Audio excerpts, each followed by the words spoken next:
नमस्कार दोस्तों, मैं गुड्डू स्वागत करता हूँ आपका बिहार वाले में। चलिए दोस्तों, मैं आप लोगों के लिए एक मोटिवेशनल स्पीच लाया हूँ। अगर ज़िंदगी में कुछ पाना है तो तरीके बदलो, इरादों नहीं। चलिए दोस्तों, आज ये स्पीच से आप क्या सीखें कमेंट करके बताइएगा। चलिए दोस्तों, बिना टाइम व्यस्त किए हुए मैं आपको प्रकाश का प्रवर्तन जो चैप्टर स्टार्ट किया था, आज का दूसरा क्लास है उसका, वो आज मैं स्टार्ट करता हूँ। चलिए दोस्तों, आप बने रहिए हमारे क्लास में और देखते रहिए, ठीक है दोस्तों। चलिए दोस्तों, मैं बिना टाइम व्यस्त किए हुए स्टार्ट। हाँ तो दोस्त, इससे पहले जो पढ़ाए थे वो वीडियो हम डिस्क्रिप्शन में लिंक डाल देंगे, ठीक है दोस्तों, वो आप जाके वीडियो देख लीजिएगा, ठीक है। चलिए दोस्त, आज हम पढ़ते हैं प्रकाश का परावर्तन किसे कहते हैं। क्या करते हैं, आज क्लास का जो है फिजिक्स का जो क्लास के स्टार्ट किए थे उसका आज दूसरा दिन है, ठीक है। क्या है दोस्त, मेरे दोस्तों ने अगर इस वीडियो को क्लिक कर ही दिए हो तो पूरा वीडियो देख ही लेना, क्योंकि इस चैप्टर से बहुत सारे क्वेश्चन आते हैं आपको ऑब्जेक्टिव और सब्जेक्टिव, ठीक है। आप लोग जरूर देखिएगा पूरा वीडियो को। जब क्लिक कर दिए हैं तो पूरा क्या करेंगे, पूरा वीडियो का देखेंगे। कुछ ना कुछ क्या होगा, बेनिफिट तो होगा ही मेरे दोस्त, कुछ ना कुछ क्या होगा, बेनिफिट होगा ही, ठीक है। चलिए दोस्त, आगे बढ़ते हैं।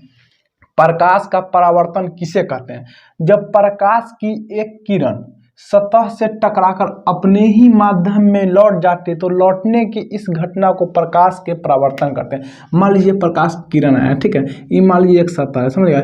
इससे टकरा कर जब लौट जाता है तो यही जो आने और जाने की क्रिया को क्या कहते हैं, प्रकाश के परावर्तन कहते हैं। कोई दिक्कत? चलिए दोस्त, प्रकाश के परावर्तन के कितने नियम होते हैं? प्रकाश के परावर्तन के दो नियम होते हैं।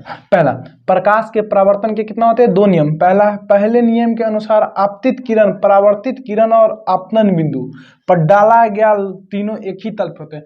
चलिए दोस्तों, ये किरण जो आ रहा है तो इसको क्या कहेंगे, आपतित किरण कहेंगे। क्या कहेंगे दोस्त, आपतित किरण।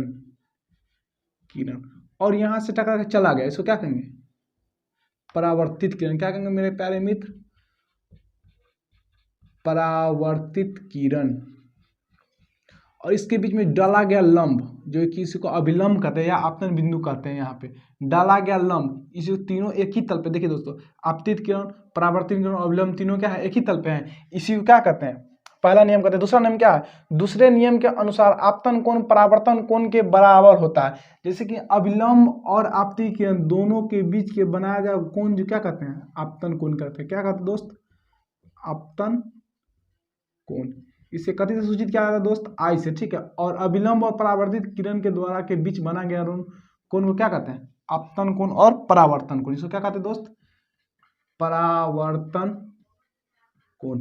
इसको कथी से सूचित करते हैं, आर से सूचित करते हैं, ठीक है। और दूसरा नियम में दोनों आपतन कोण और परावर्तन कोण आपस में क्या होते हैं, सूचित किया आपस में बराबर होते हैं, मतलब कि आई बराबर आर होता है। इसको कहते हैं आपतन कोण, इसको क्या कहते हैं, परावर्तन कोण। आपस में क्या होता है, बराबर होता है। विचलन कोण किसे कहते हैं, आपतित किरण को बढ़ाए गए भाग को, देखिए यहाँ दोस्त, ये क्या है, समतल सतह, क्या है, ये सतह है, ठीक है। और ये आपतित किरण है, क्या है, आपतित किरण है, सतह से टकरा के यहाँ वापस चला गया ना, और इसी को बढ़ाया गया, मतलब आगे बढ़ा दिए, इसको बढ़ा गए। और यहाँ परावर्तित किरण और जो आपतन कोण के बिंदु को बढ़ाया है उसी को उतना ही इस यहाँ से यहाँ तक ये कोण को क्या कहते हैं, विचलन कोण कहते हैं, ठीक है। विचलन कोण दो प्रकार के होते हैं। पहला में घड़ी की दिशा में और क्या होता है, विपरीत दिशा में। मतलब इससे भी ऐसे घड़ी की दिशा क्या कहता है, ऐसे चलता है ना, घड़ी का दिशा ऐसे भी चल सकता है या ऐसे भी चलता है, ठीक है। इसका कोण क्या होता है, दोनों विपरीत दिशा में। चलिए दोस्तों, 180 - 2 आई के जगह पर आर भी होता है, क्योंकि आई बराबर आर हो सकता है, ठीक है, क्योंकि आपतन कोण बराबर क्या होता है, परावर्तन कोण। चलिए दोस्तों, एक क्वेश्चन लेकर आए आप लोगों के साथ।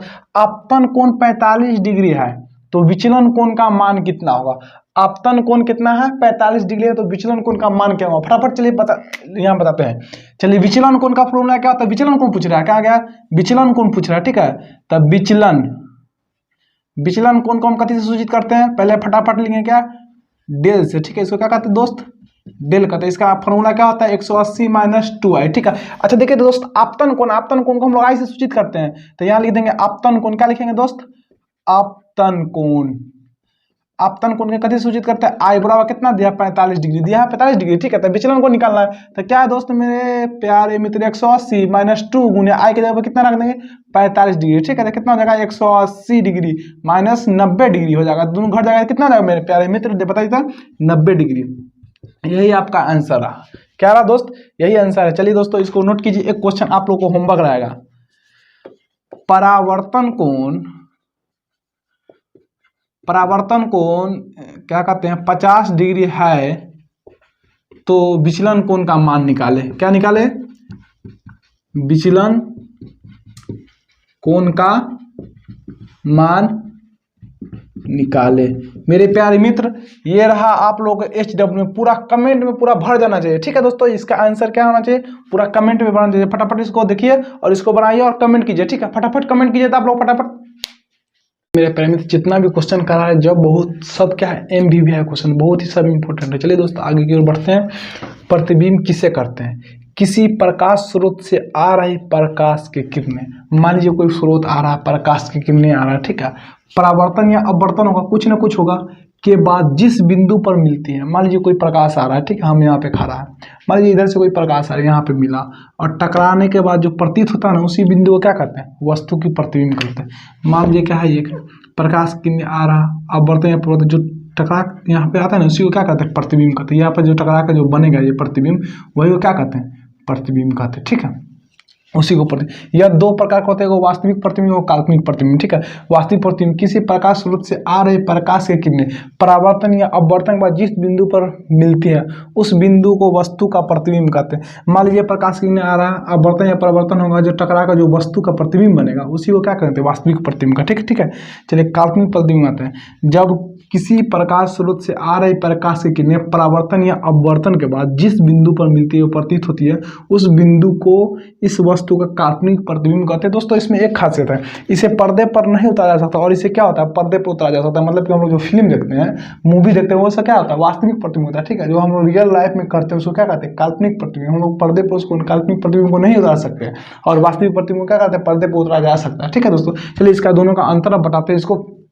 दोस्तों वास्तविक प्रतिबिंब और काल्पनिक प्रतिबिंब के बारे में जान गए हैं, अब इसका अंतर के बारे में जानते हैं। ठीक है, वास्तविक प्रतिबिंब और काल्पनिक, जब जैसे ही अंतर पूछेगा दोस्तों तो हम लिख देंगे वास्तविक प्रतिबिंब और काल्पनिक प्रतिबिंब में निम्नलिखित अंतर है। ठीक है, उत्तर में, और एक खंड में वास्तविक प्रतिबिंब बनाएंगे और दूसरा खंड में काल्पनिक प्रतिबिंब बनाएंगे। ठीक है, चलिए वास्तविक प्रतिबिंब पहले मतलब यह वास्तविक कटान से बनता है और यह काल्पनिक कटान से बनता है। ठीक है, यह हमेशा उल्टा बनता है। दोस्तों वास्तविक प्रतिबिंब हमेशा क्या, चाहे वस्तु कहीं भी रख दीजिए, वास्तविक प्रतिबिंब में क्या होगा, हमेशा क्या बनेगा, उल्टा बनेगा। ठीक है, यह हमेशा सीधा बनता है, और यह काल्पनिक प्रतिबिंब हमेशा सीधा प्रतिबिंब बनता है। ठीक है, इसे पर्दे पर उतारा जा सकता है। अभी इससे पहले क्या बताया था, वास्तविक प्रतिबिंब पर्दे पर उतारा जा सकता है और काल्पनिक प्रतिबिंब पर्दे पर नहीं उतारा जा सकता। ठीक है, यह दर्पण के सामने बनता है। यह दर्पण जो होता है ना, दर्पण के सामने बनता है, और यह दर्पण के पीछे बनता है। ठीक है दोस्तों, चलिए हम दर्पण के बारे में जानते हैं। दर्पण किसे कहते हैं, वैसा चिकना और चमकीला सतह जो प्रकाश के परावर्तन के नियम का पालन करता है, जो प्रकाश के परावर्तन का नियम पालन करता है, जिसका